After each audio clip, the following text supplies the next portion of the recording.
O Ministério Público Federal denunciou os ex-presidentes da Câmara, Henrique Eduardo Alves e Eduardo Cunha, por crimes de corrupção e lavagem de dinheiro. Os dois estão presos.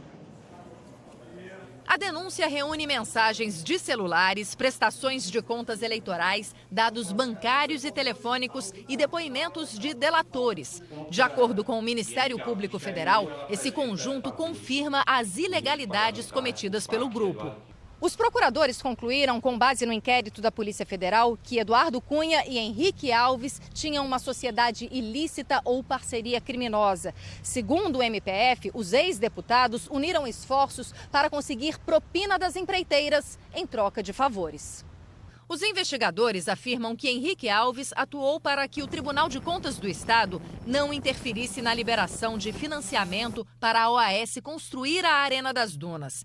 Depois da conclusão da obra, uma auditoria do próprio tribunal apontou sobrepreço de 77 milhões de reais. Segundo a denúncia, Eduardo Cunha negociou o repasse de 2 milhões de reais da Odebrecht para a campanha de Henrique Alves ao governo do Rio Grande do Norte em 2014.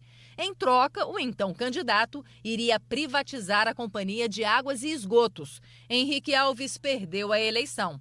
Havia essa relação de dívida e favor. Essa dívida era paga exatamente por meio da doação oficial ou não oficial de campanha, né?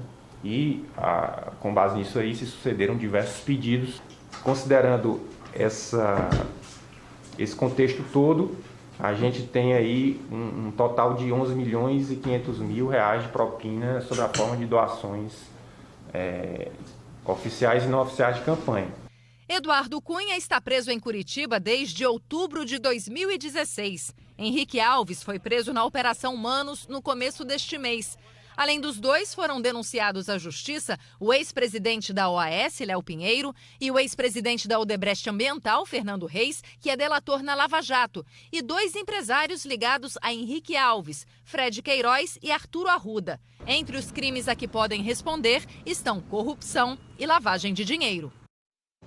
As defesas de Henrique Alves e Eduardo Cunha declararam que só vão se manifestar depois de ter acesso à denúncia. O PMDB afirmou que as contribuições eleitorais que recebeu foram declaradas à Justiça Eleitoral e respeitaram as leis. A defesa de Léo Pinheiro disse que só vai se manifestar nos autos. A Odebrecht declarou que colabora com a Justiça, que pediu desculpas públicas, que assinou um acordo de leniência e que está comprometida em combater a corrupção. A defesa de Arturo Arruda disse que vai provar que ele recebeu por serviços prestados na campanha. Nós não conseguimos contato com as defesas de Fernando Reis e de Fred Queiroz. A OAS não quis se manifestar. A Polícia Federal conseguiu recuperar conteúdo que tinha sido apagado do celular de Rodrigo Rocha Loures, o ex-assessor especial do presidente Temer. Nas conversas e nas trocas de mensagens, Loures pedia a ajuda de Temer. A Polícia Federal descobriu que Rodrigo Rocha Loures costumava deletar registros de ligações e de anotações no celular. A perícia conseguiu recuperar o conteúdo. Ligações para Edgar, que, segundo a Polícia Federal, é Edgar Rafael Safdi, empresário do setor imobiliário financeiro. O nome de Edgar foi citado em conversas sobre pagamentos entre Loures e o diretor da JF, Ricardo Saldi. Em conversas monitoradas, Edgar era tratado como um possível novo operador de propinas em São Paulo. No material recuperado, a polícia encontrou conversas que reforçam que Edgar Safdi é próximo de Loures. Em mensagens de celular, eles falaram sobre uma viagem com parentes em fevereiro de 2013. Em um aplicativo, a polícia recuperou conversas deletadas, em que Loures confirma para uma pessoa chamada Larissa uma viagem com Edgar no dia 12 de fevereiro de 2013. Larissa diz: "Vocês estão nos Estados Unidos? Tá legal? Me escreve se receber essa, tá? Beijos." Loures responde: "Oi, Larissa. Sim, estamos em Vail com o Edgar e as crianças." Ao todo, são 33 ligações ou tentativa de ligações entre Loures e Edgar, principalmente em 2013, ano em que Loures era chefe da assessoria parlamentar da vice-presidência da República. No material, a polícia também encontrou anotações digitais indicando pedidos políticos de Loures para Michel Temer. Michel, acabo de ter ótima conversa com Henrique. Pedi a ele apoio para permanecer em Brasília. Ele concordou e sugeriu a VP Caixa ocupada anteriormente pelo Moreira. Ressaltou-me que pelo meu perfil e estilo posso ajudá-lo e apoiá-lo, agora e no futuro. Uma segunda anotação de Loures diz: Michel pode ser Itaipu. Idealmente, como sabe, gostaria de estar em Brasília, ao seu lado, servindo o nosso governo, ao PMDB e ao Paraná. O que você decidir, está bom para mim. A PF diz que as anotações não têm data, mas desconfia que sejam de 2014, quando Loures concorreu a deputado federal e perdeu. Há também registros deste ano sobre a atuação do ex-assessor de Temer para atender a interesses de Joesley Batista em cargos públicos.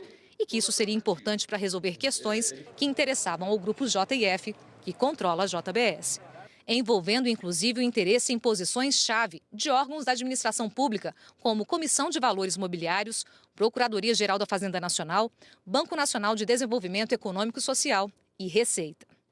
Em uma conversa com Joesley Batista, segundo a Polícia Federal, é de se destacar a disponibilidade de Loures de levar a Temer uma eventual indicação. Vou explicar por quê. Se você quiser que eu leve ao presidente o nome de alguém, eu levo. Nas investigações, Joesley também conta que houve pedido para favorecer um ex-assessor de Temer, José Yunes.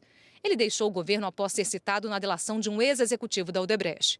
E segundo Joesley, nesse caso, o pedido partiu do próprio presidente.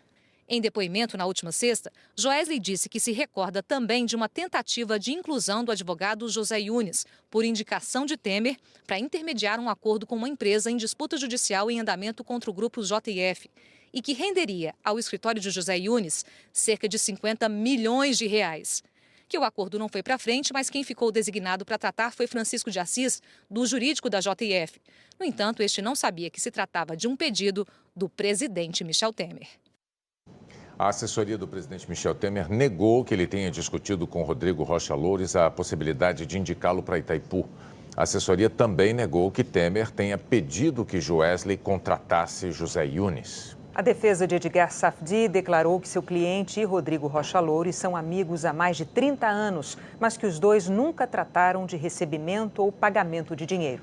José Yunes afirmou que tem mais de 50 anos de experiência e que jamais necessitou de qualquer interferência para atuar na área. Disse ainda que nunca atuou como advogado em processo envolvendo a JF ou a JBS. Nós não conseguimos contato com a defesa de Rodrigo Rocha Loures.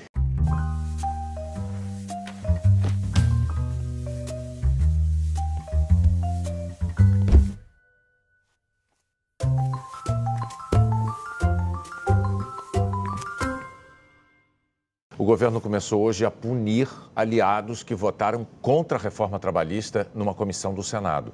Na semana que vem, o texto vai ser votado em outra comissão. O governo agiu logo cedo na Comissão de Constituição e Justiça como se a derrota de ontem tivesse sido apenas um deslize, sem consequências. Agora, se alguém quer especular em cima de uma vitória que não tem nenhum conteúdo prático, cada um tem o direito de fazer o que quiser. A oposição protestou de novo. Aquela derrota foi fulminante, não é, para o governo do Michel Temer. Em nenhum momento eles admitiram perder em uma comissão sequer. Na prática, o que importa mesmo é a votação no plenário do Senado prevista para o início de julho. E como quer o governo, será votada a proposta que veio da Câmara, sem alterações.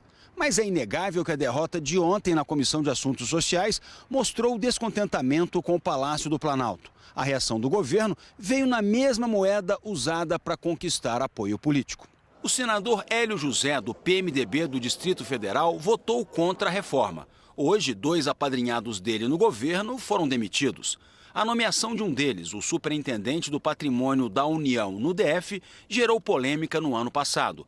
Hélio José foi gravado dizendo que o cargo era dele e poderia indicar a melancia que quisesse. Nomeou um ex-assessor. Hoje a gente vê um governo totalmente atacado de corrupção para todos os lados, tomando esse tipo de atitude de transformar o governo no balcão de negócio e de retaliação às pessoas que inclusive são da base aliada. O Palácio do Planalto disse que não vai responder ao senador. Desentendimentos à parte no PMDB, o governo pagou hoje de novo pela falta de disposição de seus aliados.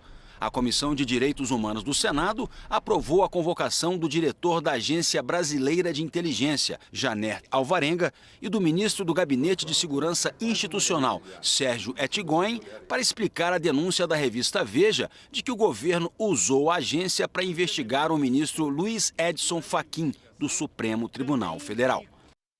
O ex-médico Roger Abdelmaci ganhou direito à prisão domiciliar. Ele foi condenado a 181 anos de prisão por 48 estupros de 37 pacientes. Roger Abdelmaci tem 73 anos e cumpria pena nesse presídio em Tremembé, interior de São Paulo, desde agosto de 2014. Em março, a defesa do ex-médico pediu indulto humanitário, ou seja, perdão da pena por ele estar doente, mas a justiça negou. Na época, a perícia médica revelou que ele tinha emagrecido. Estava com aspecto depressivo, mas lúcido, com a memória preservada e coração em ritmo regular. Em abril, o quadro de saúde de Abdelmaci se agravou. Ele foi internado no dia 18 de maio num hospital particular em Tremembé e até conversou com o repórter Valmir Salaro. Está passando mal, seu Roger? Tudo bem, e o senhor? O que aconteceu com o senhor? Hã? Hã? O diagnóstico dos médicos lista 8 doenças, muitas delas relacionadas a problemas do coração, como arritmia e hipertensão arterial, que podem causar infarto. A justiça determinou que Roger Abdelmaci cumpra a prisão domiciliar e que faça um tratamento em casa que o sistema prisional não tem condições de oferecer. Ele terá que fazer exames periódicos e provar que são autênticos. O ex-médico deve deixar o hospital amanhã de manhã com uma tornozeleira eletrônica. E se o quadro de saúde melhorar, a justiça já deixou claro, o ex-médico terá que voltar à prisão.